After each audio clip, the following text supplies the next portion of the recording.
Developer ఉద్యోగాలు కొంచెం కష్టమేమో. ఎందుకు ఈ మాట మాట్లాడుతున్నారంటే, నాకు లో కోడింగ్ కావాలి, తక్కువ కోడింగ్ కావాలి.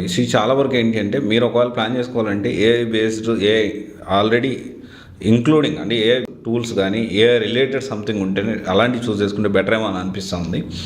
అండ్ ఇంకోటి వచ్చేసి ఏంటి అంటే, ఈ డెవలపర్స్ ఉద్యోగాలు ఉండకపోవచ్చు అనేది యాక్చువల్లీ ఏంటి అంటే, మార్క్ జుకర్బర్గ్ రీసెంట్ డేస్లో ఏమన్నాడంటే, mid level software employees, engineers అందరినీ మేము ఏఐతో రీప్లేస్ చేయడానికి ప్లాన్ చేస్తున్నామని ఒక స్టేట్మెంట్ పాస్ చేశాడు. దీనికి సంబంధించి కమింగ్ డేస్లో డెఫినెట్లీ ఇక్కడ మనం అర్థం చేసుకోవాల్సిన విషయం ఏంటంటే, ఒకవేళ డెవలపర్స్ ఉద్యోగాలు కూడా కొంతవరకు ఏఐ రీప్లేస్ చేసేదానికి అవకాశం ఉంది. అండ్ వెంటనే మనం నెక్స్ట్ ఏంటి అంటే డెవలపర్ ఉద్యోగాలు ఉండవా, సాఫ్ట్వేర్ ఉద్యోగాలు ఉండవా, ఇలా మాట్లాడతాం. ఇక్కడ ఏంటి అంటే చాలా క్లియర్గా డెవలపర్ ఉద్యోగాలు, సాఫ్ట్వేర్ ఇంజనీర్స్ జాబ్స్ అనేవి ఏఐ రీప్లేస్ చేస్తుంది. ఇట్ మీన్స్ ఏఐ ఎవరైతే నేర్చుకున్నారో వాళ్ళు, ఏఐ నేర్చుకున్న వాళ్ళు, ఏఐ టెక్నాలజీ డెవలప్ చేసేవాళ్ళు, దానికి సంబంధించి వాళ్ళు ఈ జాబ్స్ని తీసేసుకుంటారు. మనము ఆ ప్లేస్లో ఉండాలి అంటే ఏఐ మనం నేర్చుకోవాల్సిన అవసరం ఉంది.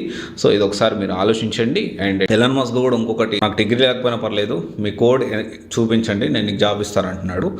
డెఫినెట్లీ ఇది చాలా పెను మార్పులకి దారితీసేదానికి అవకాశం ఉంది. ఇది ఒకసారి ఆలోచించండి. Thank you.